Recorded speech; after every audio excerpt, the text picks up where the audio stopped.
Assalamualaikum warahmatullahi wabarakatuh. Perkenalkan, kami dari kelompok 7 mata kuliah statistik yang akan memaparkan materi tentang distribusi normal dan teori keputusan. Sebelum itu, izinkan kami memperkenalkan diri. Dengan saya sendiri Yunior Octavia dan rekan saya Regina Indah Lestari, Meisya Haifah Fauzia, dan Dimas Asobari Sambas, serta dosen pengampu mata kuliah statistik Ibu Rona Tumiur Caroline Simorangkir SEMM. Teori yang pertama adalah distribusi normal. Abraham de Moivre, seseorang yang memperkenalkan distribusi yang dipopulerkan oleh Carl Friedrich Gauss, sehingga nama lainnya adalah distribusi Gauss. Ada dua peran yang penting dari distribusi normal. Pertama, distribusi normal memiliki beberapa sifat yang mungkin untuk digunakan sebagai patokan dalam mengambil suatu kesimpulan berdasarkan hasil sampel yang diperoleh. Pengukuran sampel digunakan untuk menafsirkan parameter populasi.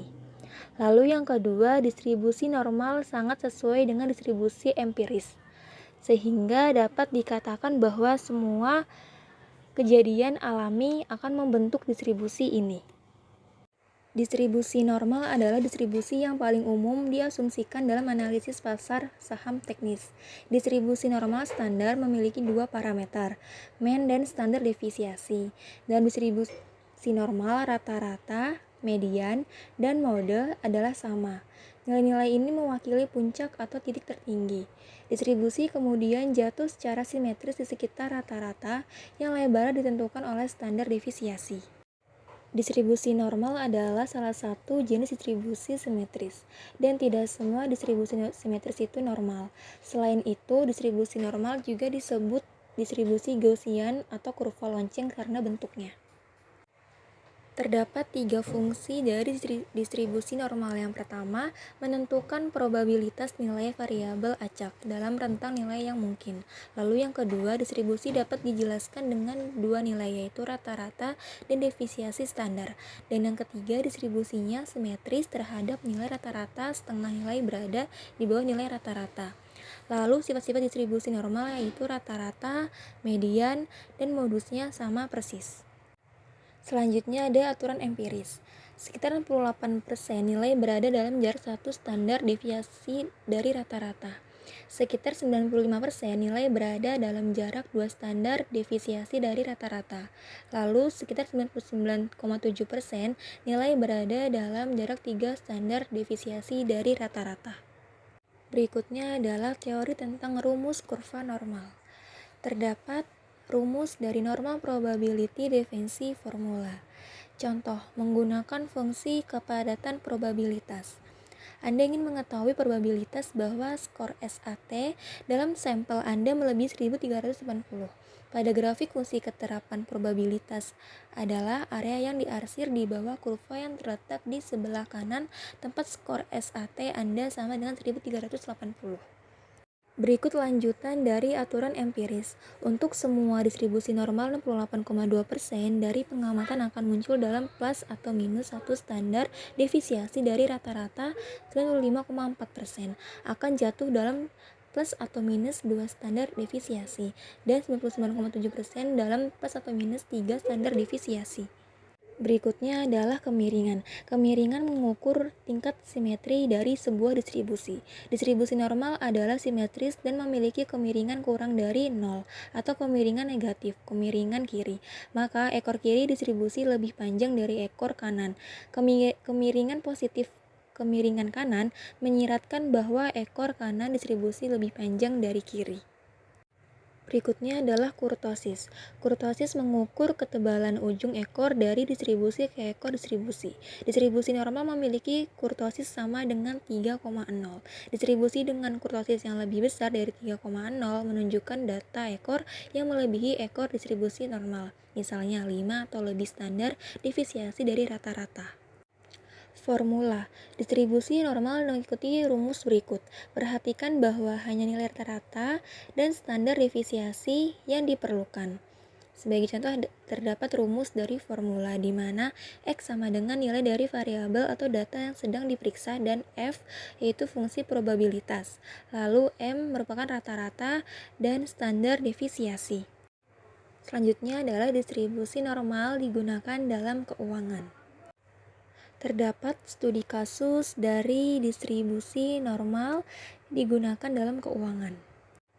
PT Eksekutif Tekstil merupakan perusahaan yang bergerak dalam bidang pengharum pakaian, yaitu deodorizer. Bibit parfum yang digunakan dalam produk ini adalah bibit pewangi yang benar-benar murni tanpa campuran bahan apapun, sehingga tidak merusak kulit pemakaiannya saat mencuci. Dan pelarut yang digunakan dalam produk ini menggunakan metanol murni dengan kadar minimal 99,85%. Deodorizer memiliki berbagai macam aroma, yaitu lavender, rose, jasmine, dan aroma buah seperti aroma strawberry, melon, apel, dan masih banyak lainnya. Proses produksi perusahaan tersebut dapat menghasilkan produk deodorizer yang memiliki ukuran berat yang bervariasi.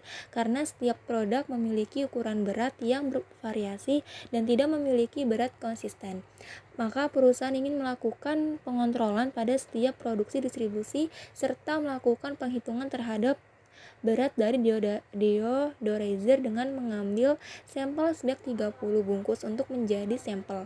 Pengontrolan tersebut bertujuan untuk mengetahui berat bersih pada deodorizer berdistribusi normal atau tidak. Ini merupakan tabel dari data pengamatan berat kemasan. Terdapat pertanyaan dari data yang diperoleh. Tentukanlah nilai rata-rata berdasarkan berat deodorizer. Lalu yang kedua, nilai simpangkan baku berdasarkan berat deodorizer. Lalu yang ketiga, nilai peluang berat deodorizer kurang dari 15 gram. Lalu yang keempat, nilai peluang berat deodorizer lebih dari 18 gram. Yang kelima, nilai peluang berat deodorizer antara 17 gram sampai 24 gram. Dan yang keenam, nilai peluang berat deodorizer tepat 15 gram.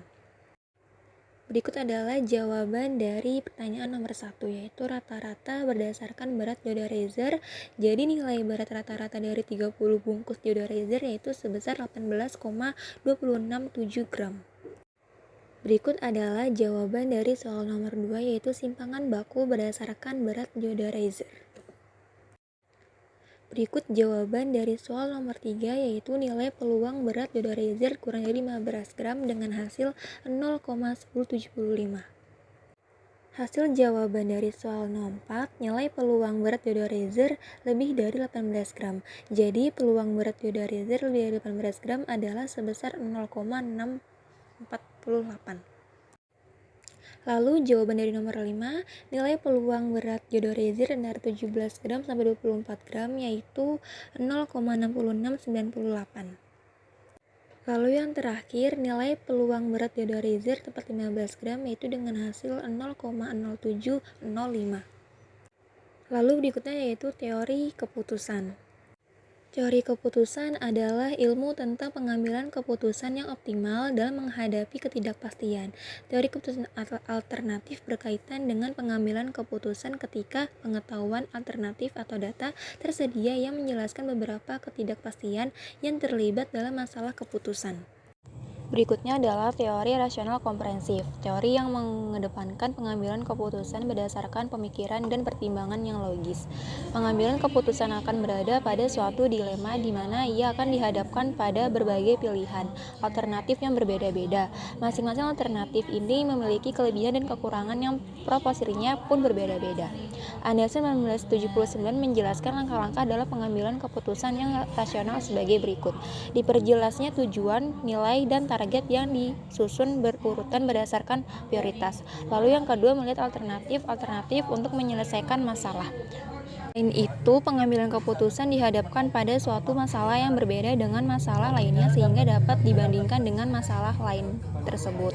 Lalu berikutnya ada rumus dari AV yaitu payoff kali probabilitas suatu peristiwa.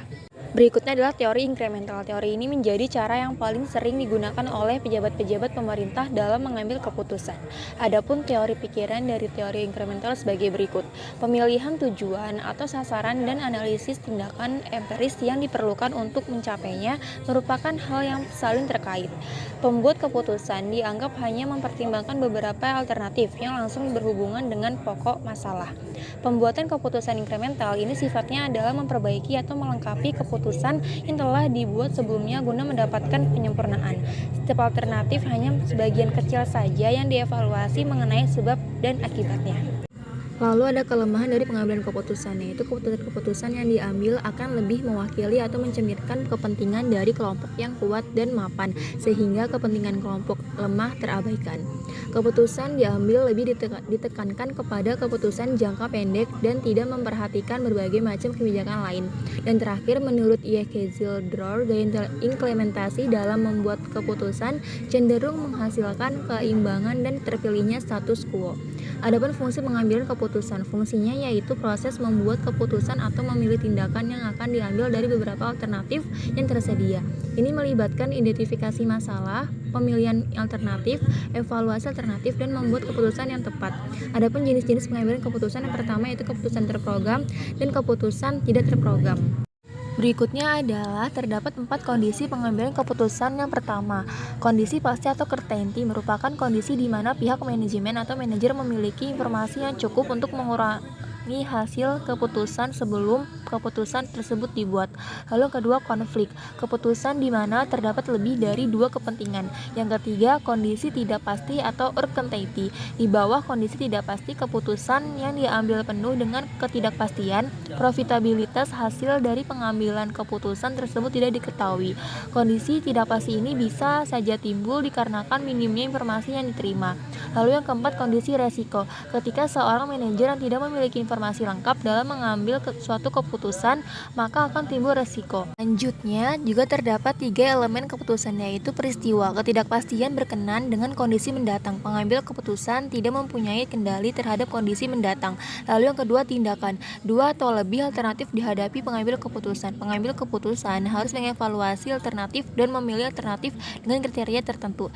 Dan terakhir yaitu hasil atau payoff, yaitu seperti laba, impas, dan rugi. Contoh soal dari EV. Di dalam tabel terdapat nama saham, baik, buruk, perhitungan EV, serta nilai EV.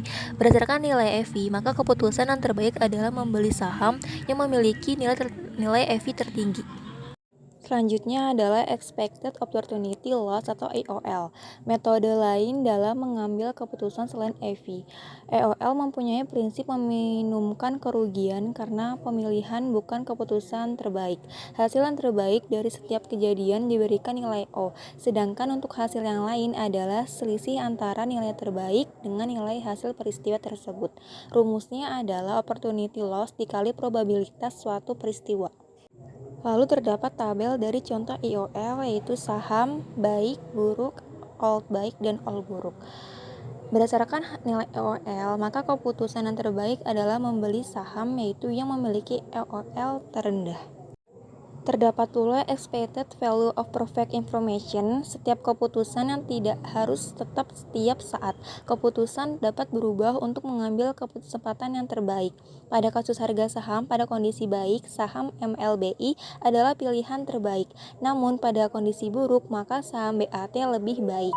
Apabila keputusan berubah dengan adanya informasi yang sempurna dengan menjadi membeli harga, yaitu saham MLBI dan BAT, yaitu nilai EV lebih tinggi dari EV dengan selisih sebagai berikut. Nilai ini merupakan mencerminkan harga dari sebuah informasi. Nilai informasi ini menunjukkan bahwa informasi yang tepat itu berharga dan menjadi peluang pekerjaan seperti pialang, analisis, pasar modal, dan lain-lain. Lalu terdapat pula keputusan dalam ketidakpastian. Pertama, kriteria Laplace. Probabilitas semua kejadian sama dan hasil perkalian antara hasil dan probabilitas tertinggi adalah keputusan terbaik. Lalu yang kedua, kriteria maksimum. Keputusan didasarkan pada kondisi pesimis atau mencari nilai maksimum pada kondisi pesimis. Lalu yang ketiga, kriteria maximus. Keputusan didasarkan pada kondisi optimis dan mencari nilai maksimumnya. Yang keempat, kriteria Hurwitz. Keputusan didasarkan pada perkalian hasil dan koefisien optimisme. Koefisien ini merupakan perpaduan antara optimis dan pesimis. Lalu yang terakhir yaitu kriteria minimax atau regret. Keputusan didasarkan pada nilai regret minimum. Nilai regret diperoleh dari nilai OL pada setiap kondisi yang dipilih dan maksimum. Terdapat pula tabel dari contoh Laplace dan tabel dari contoh Max-Max. Berikutnya adalah contoh Hurwitz menggunakan koefisien optimisme dan koefisien pesimisme. Koefisien ini Anda dapat diperoleh melalui hasil penelitian atau pendekatan relatif dari data tertentu. Contohnya adalah didasarkan pada probabilitas terjadinya kondisi boom dibandingkan dengan kondisi krisis. Berdasarkan data diperoleh, koefisien optimisme sebesar 0,63 sehingga koefisien pesimisme adalah 1 dikurang 0,63 yang hasilnya adalah 0,37. Terdapat pula contoh tabel dari Hurwitz. Berdasarkan nilai EV, maka keputusan yang terbaik adalah memberi saham, yaitu yang memiliki nilai EV tertinggi. Berikutnya adalah contoh maximax regret. Langkah pertama adalah mencari nilai OL. Lalu langkah kedua yaitu memilih nilai maksimum dari nilai OL setiap keadaan. Nilai OL yang minimum adalah keputusan yang terbaik. Contohnya terdapat dalam tabel tersebut. Berdasarkan kriteria minimax regret, keputusan yang terbaik adalah membeli saham, yaitu yang memiliki regret terendah. Selanjutnya terdapat studi kasus dari teori keputusan, yaitu seorang pedagang jeruk menjual barang dagangannya secara eceran dengan harga 1.500 per buah. Apabila jeruk tersebut tidak laku dijual secara eceran, maka ada perusahaan yang bersedia membeli jeruk tersebut dengan harga 300 per buah.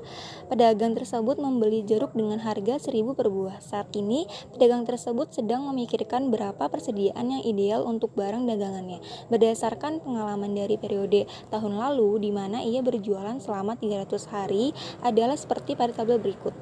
Tabel di atas merupakan data penjualan contoh dari kasus. Penyelesaian kasusnya yaitu diselesaikan dengan kriteria keputusan, kriteria maximax, kriteria maximin, kriteria kemungkinan maksimum, dan kriteria Laplace. Lalu yang kedua dengan kriteria expected value yang tertinggi. Dan yang ketiga dengan kriteria pohon keputusan yaitu decision tree. Dari soal pada contoh kasus dapat diketahui sebagai berikut. Terdapat tabel payoff dari contoh kasus tersebut. Dari tabel tersebut diketahui bahwa maksimum baris 1 kondisi dasar 500 yaitu sama dengan 250.000. Lalu maksimum baris kedua dengan kondisi dasar 600 yaitu dengan hasil 300.000. Lalu maksimum baris 3 dengan kondisi dasar 700 terdapat hasil sekitar 350.000. Maksimum baris 4 dengan kondisi dasar 800 dengan hasil 400.000. Maka nilai yang tertinggi maksimum adalah 400.000 dengan kondisi dasar 800 yang berarti persediaan ideal dengan menggunakan kriteria maksimas adalah 800 buah jeruk. Dengan melihat tabel payoff tersebut dapat diketahui maksimum baris 1 dengan kondisi dasar 500 yaitu 250.000, maksimum baris 2 dengan kondisi dasar 600 yaitu 180.000. Lalu maksimum baris 3 dengan kondisi dasar 700 yaitu dengan hasil 110.000. Maksimum baris 4 kondisi dasar 800 yaitu 400.000. Maka nilai yang tertinggi maksimum adalah dengan hasil 250.000 dengan kondisi dasar 500 yang berarti persediaan ideal dengan menggunakan kriteria maksimum adalah 500 buah jeruk. Lalu terdapat tabel dari nilai laba rata-rata, lalu dengan penyelesaian kriteria expected value. Lalu untuk kondisi dasar 500 dengan hasil 250.000, lalu untuk kondisi dasar 600 dengan hasil 276.000, lalu untuk kondisi dasar 700 dengan hasil 266.000, dan terakhir untuk kondisi dasar 800 dengan hasil 280.000. Berikutnya adalah kriteria pohon keputusan contoh kasus. Sekian pemaparan materi dari kelompok kami tentang distribusi normal dan teori keputusan. Kurang lebihnya mohon maaf. Wassalamualaikum warahmatullahi wabarakatuh.